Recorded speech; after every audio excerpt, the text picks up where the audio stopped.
Hello বন্ধুরা, কেমন আছেন সবাই? বন্ধুরা, আজকে আমরা আলোচনা করব আবারও থার্ড আইয়ের টপিকের উপরে।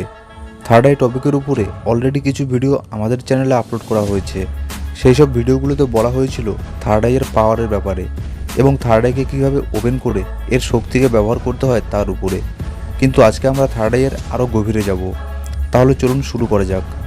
থার্ড আই বা তৃতীয় নেত্র নর্মালি আমরা বড় হওয়ার সাথে সাথেই ডিঅ্যাক্টিভেট হতে থাকে, অর্থাৎ থার্ড আই জন্মগতভাবেই বন্ধ থাকে না। আমাদের থার্ড আই প্রথমে অ্যাক্টিভেট করাই থাকে, কিন্তু আমরা বড় হওয়ার সাথে সাথে আমাদের থার্ড আইও ডিঅ্যাক্টিভেট হতে থাকে। অবশ্যই এর অনেক কারণও আছে। আমাদের থার্ড আই বন্ধ হয়ে যাওয়ার প্রধান কারণগুলোর মধ্যে একটা হলো বর্তমান যুগের টেকনোলজি। আজকের দিনে আমাদের চারপাশে নানান ধরনের টেকনোলজির আবিষ্কার হচ্ছে। আমরা ধীরে ধীরে মোবাইল, ল্যাপটপ, কম্পিউটার এবং আরও নানান ধরনের নতুন নতুন গ্যাজেটের উপর নির্ভর হয়ে পড়ছি। আমাদের দৈনন্দিন জীবনের প্রত্যেকটা মিনিটে মিনিটে আমরা যে কোনো টেকনোলজি হোক না কেন তার ব্যবহার করছি। আর সেই সব গ্যাজেটের থেকে বের হওয়া রেডিয়েশন কিংবা রেডিও অ্যাক্টিভিটির ফলে আমাদের থার্ড আই বন্ধ হয়ে যায়। আমাদের থার্ড আইয়ের উপরে টেকনোলজির সাইড ইফেক্ট প্রচুর হারে পড়ে, যার ফলে আমাদের থার্ড আই ধীরে ধীরে একেবারেই বন্ধ হয়ে যায়। আর বেশি করে টেকনোলজির প্রতি অ্যাডিক্টেড হয়ে পড়ায় আমরা প্রকৃতির থেকে দূরে সরে যাচ্ছি। থার্ড আই কিংবা স্পিরিচুয়ালিটির সাথে প্রকৃতির গভীর সম্পর্ক রয়েছে। প্রকৃতির অনুরূপে না গিয়ে স্পিরিচুয়ালিটিকে লাভ করা কিংবা থার্ড আইকে ওপেন করা প্রায় অসম্ভব। আপনার মোবাইল একটা বিশাল ম্যাটার থার্ড আই ওপেনিংয়ের ক্ষেত্রে। এর কারণ হলো মোবাইল থেকে উৎপন্ন প্রচণ্ড রেডিয়েশন আমাদের থার্ড আইয়ের জন্য ক্ষতিকর। দিনের বেলায় আমরা আমাদের মোবাইল ছাড়া থাকতে পারবো না। আজকের দিনে মোবাইল আমাদের লাইফস্টাইলের একটা অন্যতম গ্যাজেটে পরিণত হয়েছে, তাই মোবাইল ছাড়া বেঁচে থাকা আমরা ভাবতেই পারি না। কিন্তু দিনের বেলায় আপনার মোবাইল ফোন আপনার থার্ড আইয়ের ততটা ক্ষতি করে না যতটা ক্ষতি রাতের বেলায় করে থাকে। কারণ হলো আমরা যখন রাত্রে ঘুমিয়ে পড়ি তখন আমাদের পিনাইল গ্ল্যান্ড বা থার্ড আই অনেক বেশি অ্যাক্টিভ হয়ে থাকে, আর রাতের বেলায় আমরা আমাদের মোবাইলকে আমাদের পাশেই রেখে ঘুমিয়ে পড়ি। আর যার ফলে মোবাইল থেকে উৎপন্ন হওয়া রেডিয়েশন আমাদের থার্ড আইয়ের প্রচুর ক্ষতি করে। মোবাইলের রেডিয়েশন থেকে আপনার থার্ড আইকে বাঁচাতে হলে রাত্রে ঘুমোবার আগে অবশ্যই আপনার মোবাইলকে দূরে রাখুন কিংবা আপনার মোবাইলকে ফ্লাইট মোডে রাখুন। আমাদের থার্ড আই বন্ধ হয়ে যাওয়ার আরেকটা কারণ হলো থার্ড আইয়ের প্রতি আমাদের অবহেলা এবং একে বিশ্বাস না করা। অনেকেই আছে যারা থার্ড আইয়ে বিশ্বাস করে না, আবার অনেকেই একে মাইথোলজির মধ্যে লিখিত শুধু গল্পই মনে করে। আবার অনেকেই মনে করে মানুষের কখনোই উচিত নয় থার্ড আইকে অ্যাক্টিভেট করা। কিন্তু থার্ড আই বা বিজ্ঞানের ভাষায় পিনাইল গ্ল্যান্ড আমাদের প্রত্যেকের মধ্যেই আছে। আমাদের প্রত্যেকটা মানুষেরই একটা অঙ্গ এই থার্ড আই, আর আপনি আপনার অঙ্গের খেয়াল রাখবেন সেটাই স্বাভাবিক। কিন্তু থার্ড আইয়ের প্রতি অবহেলার কারণে আমাদের থার্ড আই বন্ধ হয়ে যায়। আপনি আপনার থার্ড আইকে কোনো ওয়াইফাইয়ের নেটওয়ার্কের মতো ভাবতে পারেন। ওয়াইফাই যেমন ফিজিক্যালি অ্যাটাচমেন্ট ছাড়াই অন্য ডিভাইসেও কন্ট্রোল করতে পারে কিংবা অন্য ডিভাইসের সাথে কানেক্টেড হতে পারে, ঠিক তেমনই আমাদের থার্ড আইও কোনো প্রকার ফিজিক্যাল অ্যাটাচমেন্ট ছাড়াই আমাদের সুপ্রিম কনসিয়াসনেসের সাথে কানেক্টেড হয়ে পড়ে। এমনকি এই মহাবিশ্বের সুপ্রিম কনসিয়াসনেসের সাথেও কানেক্টেড হতে পারে। মহাবিশ্বের সেই সুপ্রিম কনসিয়াসনেসকে আপনি ফিল করতে পারেন থার্ড আইয়ের সাহায্যে। কিন্তু অজ্ঞানতাবশত আমরা আমাদের থার্ড আইকে পরোক্ষভাবে বন্ধ করে ফেলি। আমাদের থার্ড আই বন্ধ হয়ে যাওয়ার আরেকটা প্রধান কারণ হলো কেমিক্যালযুক্ত খাদ্য গ্রহণ। আজকের দিনে এমন কিছুই হয়তো নেই যেখানে কেমিক্যাল নেই। একটা সাধারণ ফল থেকে শুরু করে শাকসবজি সব কিছুতেই কেমিক্যাল। আর কেমিক্যাল আমাদের কি ক্ষতি করছে সেটা আমরা বুঝতে পারি না। প্রতিনিয়ত কেমিক্যালযুক্ত খাবার খাওয়ার ফলে আমাদের থার্ড আই বন্ধ হয়ে যায়। আর শুধু থার্ড আই নয়, কেমিক্যালের ফলে যেমন আমাদের শরীরের মধ্যে এর সাইড এফেক্ট পড়ে, তেমনই কেমিক্যালযুক্ত খাবার আমাদের ব্রেনের জন্য প্রচুর ক্ষতিকর। আর যার ফলে শুধু আমাদের শরীর আর ব্রেন নয়, এর ফলে আমাদের থার্ড আইও ক্ষতিগ্রস্ত হতে থাকে। আর ধীরে ধীরে আমাদের থার্ড আই নিস্তেজ হয়ে পড়ে। আমাদের থার্ড আই তার তেজ হারিয়ে ফেলে। আপনি যদি আপনার থার্ড আইকে ওপেন করতে চান তাহলে যতটা পারুন কেমিক্যালযুক্ত খাদ্য থেকে দূরে থাকুন। এমনকি বাজারে নানান ধরনের জাঙ্ক ফুডও আমাদের থার্ড আই ওপেনিংয়ের মধ্যে বাধা প্রদান করে।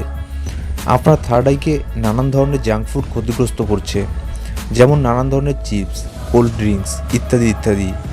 যত ধরনের জাঙ্ক ফুড আছে সেগুলোকে আজকের থেকে খাওয়া বাদ দিন যদি আপনি আপনার থার্ড আইকে ওপেন করতে চান। কারণ হলো জাঙ্ক ফুড যেমন আমাদের শরীরের জন্য ক্ষতিকর, তেমনই জাঙ্ক ফুড আমাদের ব্রেইন আর আমাদের থার্ড আইয়ের জন্যও ক্ষতিকর। হতে পারে আপনি থার্ড আইকে ওপেন করার জন্য মেডিটেশন করছেন, আবার নানান ধরনের টেকনিকেরও ব্যবহার করছেন, কিন্তু এদিকে আপনি জাঙ্ক ফুড খেয়েই চলেছেন। তাহলে থার্ড আইকে ওপেন করার কথা ভুলে যান। জাঙ্ক ফুড আর থার্ড আই ওপেনিং এই দুটো কখনোই একসাথে হতে পারে না। এতক্ষণ আপনি জানলেন আমাদের থার্ড আই কোন কোন কারণের জন্য ক্ষতিগ্রস্ত হয় কিংবা কেন বন্ধ হয়ে যায়। এবার আপনাদের বলছি বন্ধ হয়ে যাওয়া থার্ড আইকে কীভাবে খুলবেন। আমি আগেই বলেছি যে থার্ড আইয়ের সাথে নেচারের গভীর সম্পর্ক রয়েছে। থার্ড আইকে ওপেন করতে হলে আপনাকে প্রকৃতির সাথে নিজেকে মেলাতে হবে, কানেক্ট টু দ্য নেচার, অর্থাৎ আপনার বাস্তবিক রূপ যেটা তার সাথে নিজেকে কানেক্ট করুন। এই পৃথিবীতে যা কিছুই দেখছেন সব কিছুই সম্ভব হয়েছে নেচার অর্থাৎ প্রকৃতির জন্য। আর থার্ড আই যেহেতু ন্যাচারাল পাওয়ার, তাই আপনি নেচারের সাথে সময় ব্যতীত করুন, কারণ নেচারের সাথে আমাদের সম্পর্ক খুবই নিবিড়। আপনার সোল অর্থাৎ আপনার ভেতরের পার্সন জানে নেচারের সাথে তার আত্মার সম্পর্ক আছে। কিন্তু আজকের যুগের নানান ধরনের গ্যাজেট, মোবাইল, কম্পিউটার ইত্যাদির ফলে আমরা নেচারের থেকে প্রতিনিয়ত দূরে চলে যাচ্ছি। আপনি নেচারের সাথে যত বেশি কানেক্ট হতে পারবেন তত তাড়াতাড়ি আপনি আপনার থার্ড আইকে ওপেন করতে পারবেন। আপনি কিছুক্ষণের জন্য নেচারের মধ্যে সময় দিন, প্রকৃতির সাথে সময় কাটান, প্রকৃতির সাথে একা একা সময় কাটান এবং নিজেকে জানতে চেষ্টা করুন। হ্যাঁ, নিজেকে জানতে চেষ্টা করুন। আপনি কি আসলে কি আপনি সেই যাকে আপনি চেনেন? আপনার বাস্তবিক রূপ কি সেটাকে বোঝার চেষ্টা করুন। থার্ড আইকে আপনি ত্রাটক ধ্যানের মাধ্যমে খুলতে পারেন। প্রাচীনকালের ঋষিমুনিরা এইসব ধ্যান করার ফলেই এমন সব অলৌকিক শক্তি হাসিল করতে পেরেছিল যেগুলোকে আজ আমরা পৌরাণিক কাহিনীর মধ্যে খুঁজে পাই। ত্রাটক ধ্যানও সেই রকমই একটা ধ্যান যেটা আপনার থার্ড আইকে পর্যন্ত খুলতে পারে। চলুন এবার দেখে নেই ত্রাটক ধ্যান কিভাবে করবেন। প্রাচীনকালের ঋষিমুনিরা ধ্যান করার জন্য গভীর ঘন বন জঙ্গলে চলে যেত, যাতে সেখানে তাদের কেউ ডিস্টার্ব না করে আর তারা যাতে নিশ্চিন্তে ধ্যানে মনোযোগ করতে পারে। কিন্তু আজকের সময়ে এটা সম্ভব নয়, তাই আপনি আপনার রুমকেই বেছে নিতে পারেন ত্রাটক ধ্যান করার জন্য। শুধু লক্ষ্য রাখবেন যাতে বেশি শব্দ না আসে। আপনি যে ঘরে ধ্যান করবেন সেই ঘরকে আগে ভালোভাবে পরিষ্কার করে নিন। এবার ঠিকঠাকভাবে বসে পড়ুন।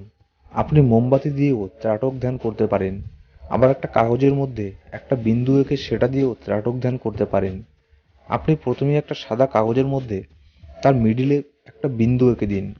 এবার সেই কাগজটাকে এমনভাবে টাঙাবেন যাতে সেই বিন্দুটি একদম আপনার চোখের বরাবর থাকে, অর্থাৎ যাতে আপনাকে বিন্দুটির উপরে লক্ষ্য স্থির করার জন্য আপনার ঘাড়কে উঁচু বা নিচু করতে না হয়, সেদিকে লক্ষ্য রাখবেন। এবার এক দৃষ্টিতে সেই বিন্দুটির দিকে তাকিয়ে থাকুন। আপনি যতক্ষণ পারেন এক দৃষ্টিতে চোখের পলক না ফেলেই বিন্দুটির দিকে তাকিয়ে থাকুন, যতক্ষণ আপনি সহ্য করতে পারেন। আপনার চোখের মধ্যে একটু আধটু জ্বলবে, চোখ দিয়ে জল বের হবে। চোখের জল মুছে ফেলার জন্য পাশে একটা সাদা রুমাল রাখবেন। এবার চোখের জল মুছে আবারও বিন্দুটির দিকে ফোকাস করুন, একদম এক দৃষ্টিতে। প্রথম প্রথম হয়তো আপনার প্রবলেম হবে, এটাই স্বাভাবিক। তাই প্রাথমিক কিছুদিনে মাত্র 1 থেকে 2 মিনিটের জন্য এই ধ্যান করুন। পরবর্তীতে ধীরে ধীরে আপনি এর সময়সীমা বাড়াতে পারবেন। যদি আপনার আগের থেকেই চোখের কোনো সমস্যা থাকে তাহলে এই ধ্যান কখনোই করবেন না, কারণ এতে আপনার চোখের সমস্যা আরও বাড়তে পারে। আপনি ত্রাটক ধ্যান কখনোই ভরা পেটে অর্থাৎ খাওয়ার পরে করবেন না। ত্রাটক ধ্যান সবসময়ের জন্য খালি পেটে করতে হয়। যখন আপনি আর সহ্য করতে পারছেন না তখন ইমিডিয়েটলি চোখ বন্ধ করে ফেলবেন, আর চোখ বন্ধ করেই আবার সাথে সাথে চোখ খুলবেন না। আগে কিছুক্ষণ চোখ বন্ধ রেখে তারপরে চোখ খুলুন এবং আবারও ধ্যান করুন। লক্ষ্য রাখবেন এই ধ্যান করার সময় আপনার পিঠের মেরুদণ্ড যাতে একদম সোজা থাকে। মাথা সামনের দিকে সামান্য একটু ঝুঁকে থাকলেও অসুবিধার কিছু নেই। চোখের থেকে জল বের হলে হাত দিয়ে কখনোই সেই জল মুছতে যাবেন না। মোলায়েম কোনো কাপড়ের ব্যবহার করতে পারেন। আর চোখের উপরে ফোর্স করে কখনোই ত্রাটক ধ্যান করবেন না। আপনি যতক্ষণ করতে পারেন ঠিক ততক্ষণই করুন। থার্ড আইকে খোলার জন্য সবচেয়ে বেশি প্রয়োজন ফোকাসের, আর ত্রাটক ধ্যান করলে আপনার ফোকাস আগের থেকে কয়েকশো গুণ পর্যন্ত বেড়ে যাবে। বন্ধুরা, এই টপিকের উপরে কোনো প্রশ্ন থাকলে অবশ্যই কমেন্ট করে জানান। ভিডিও ভালো লাগলে প্লিজ লাইক এবং শেয়ার করবেন আপনার সব বন্ধুদের সাথে। তাহলে বন্ধুরা, আজকে এই পর্যন্তই। আবার আসছি নতুন কোনো ভিডিও নিয়ে। Thank you so much for watching.